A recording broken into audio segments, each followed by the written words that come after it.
बहू, ये क्या? सारा खाना ठंडा क्यों पड़ा है?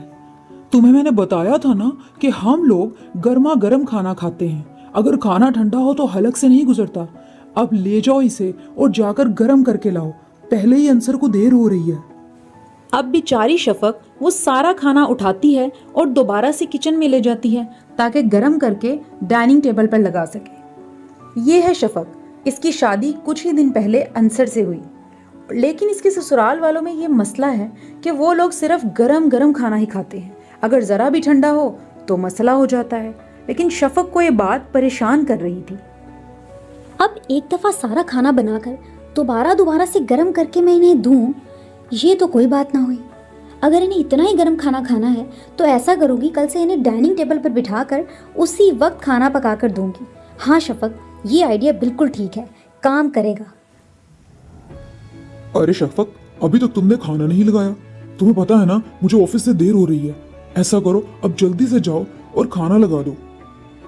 लेकिन अंसर, खाना तो भी मैंने नहीं बनाया। आप लोग बैठे, मैं अभी जाकर गरम गरम खाना लेकर आती हूँ। इस तरह आप लोगों को ठंडे खाने की शिकायत तो नहीं होगी ना? तभी मैंने नहीं बनाया।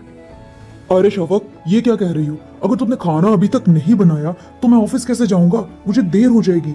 अब मैं पहले तुम्हारे खाना बनाने का इंतजार करूं? फिर नहीं नहीं, मेरे बॉस मुझे नौकरी से निकाल देंगे। इसलिए मैं जा रहा हूं, तुम लोग खुद ही खाओ। शफक, ये तुमने क्या किया है? तुम्हें पता तो है कि अंसर किस टाइम ऑफिस जाता है, फिर भी तुमने खाने में इतनी देर कर दी और बनाया ही नहीं। मेरा बेटा कभी भूखे पेट ऑफिस नहीं गया, आज पहली दफा ऐसा हुआ है।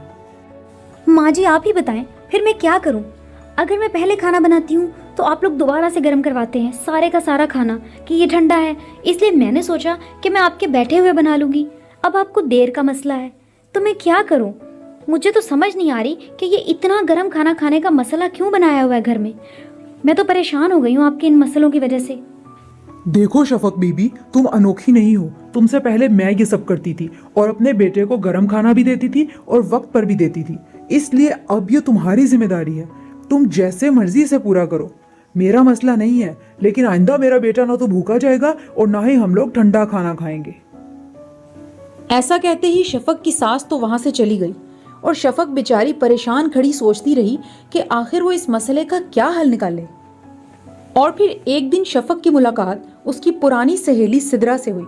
शफक ने उसको अपने ससुराल के गरम खाना खाने के मसले के बारे में बताया और बताया कि किस तरह उन लोगों ने उसे परेशान किया हुआ है और उसे तो समझ ही नहीं आ रहा कि वो क्या करे। अरे मेरी प्यारी शफक, तुम्हें बिल्कुल भी परेशान होने की ज़रूरत नहीं है। तुम्हारे मसले का मेरे पास एक बेहतरीन हल है। तुम लोग एक दफ़ा पैसा लगाकर माइक्रोवेव ओवन खरीद लाओ। अरे वो एक बेस्ट चीज़ है। तुम ऐसा करना कि खाना बनाकर रख लेना, फिर जैसे ही वो लोग डाइनिंग टेबल पर आकर बैठ जाएं, फ़ौरन ओवन में खाना गर्म करके उनके आगे पेश कर देना।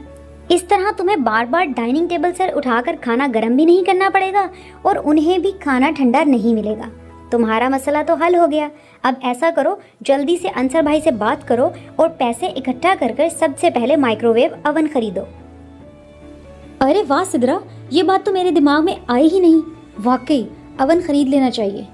इतने पैसे तो नहीं हैं, लेकिन फिर भी मैं कोशिश करती हूँ कि कुछ मेरे पास पड़े हैं, कुछ अंसर मिलाएंगे, या अगर लोन लेना पड़ा तो ले लेंगे और फिर हम एक माइक्रोवेव ओवन खरीदेंगे ताकि इनकी रोज़ाना की ये चिक और ये मसला तो हल हो। अच्छा, अब मैं चलती हूँ। और फिर उस रात अंसर के आते ही शफक ने अंसर से बात की कि किस तरह माइक्रोवेव ओवन लाने से उनको गर्म खाना भी मिल जाएगा और शफक को भी मुश्किल का सामना नहीं करना पड़ेगा। अब शफक तो जानती थी कि सास से बात करने पर वो ये बात नहीं मानेगी, इसलिए उसने अंसर को समझाया कि हम दोनों पैसे मिलाकर ये काम कर लेते हैं। इस तरह अंसर भी उसकी बात पर राजी हो गया और दोनों ने पैसे मिलाकर माइक्रोवेव लेने का सोच लिया। और फिर अगले ही दिन अंसर माइक्रोवेव ओवन खरीदकर घर ले आया। शफक तो उसे देखकर खुशी के मारे पागल ही हो गई। अब वो सारा खाना उस माइक्रोवेव ओवन में गर्म करने लगी। इस तरह उनकी ज़रा सी हिकमत अमली ने और सही समझ बूझ ने उनको मुश्किल से भी बचा लिया और आपस की चिक भी ख़त्म हो गई थी। अब वो ना सिर्फ गर्म खाना खाते, बल्कि अब तो शफक उनके साथ मिलकर खाना खाने लगी थी। वक्त की भी बचत हो गई और उनकी लड़ाइयाँ भी ख़त्म हो गई।